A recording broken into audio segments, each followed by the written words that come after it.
नईसेना helicopter गाँ अमरदा ठारे बिलरे जरूरीकालीन अवतरण। भारतीय नौसेना दिवस रे मयूरभंज जिला रासगोविंदपुर ब्लॉकर गाँ अमरदा पंचायतर अमरदा ठारे बिल भितरे नौसेना हेलिकप्टर जरूरीकालीन अवतरण करिथिबा देखिबाकु मिलिछि। तेबे बिलरे चाषी माने धान फसल काटुथिबा समय देखिबाकु पाइथिले एक हेलिकप्टर बिल मध्यरे ओल्हाइबाकु चेष्टा करुछि।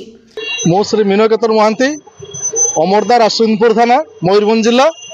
हठात गोटे नेवी गोटे हेलिकप्टरटा से यांत्रिक त्रुटि आमर अमरदार पेट्रोल पंप पाखे माने अवतरण करला कि मात्र से बहुत से चाष जमी माने बहुत कुटा गुड़ा पड़ा से लैंडिंग न कर पारी आउ टे जगह को उठेला लोक मैंने भयभीत हो आसी सांगे साथ बहुत संख्यार रुंड हो जाते एवं लोक मान भर गोटे भयर वातावरण खेली जाता।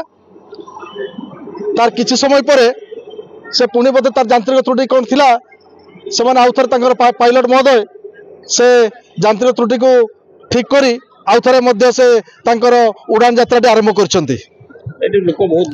बर्तमान लोक शह शह संख्यार लोक ये पहुंचती।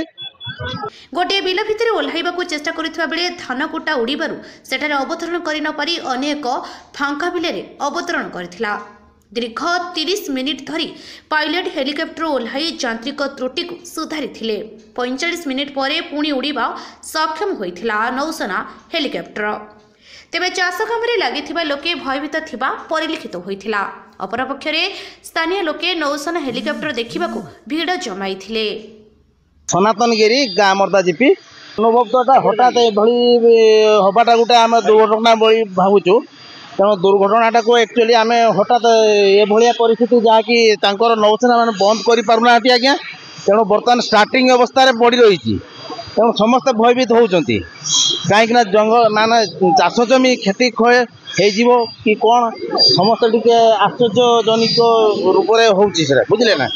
नौसेनार प्रशिक्षण चली हुए तो किए नुआ ड्राइवर किए कौन कर तो दुर्घटना जनित हो बा सेमती आकस्मिक भाव हो तेणु किसी गोटे दुर्घटना होती तेणु यहाँ भयभीत आम अंचल बहुत भयभीत।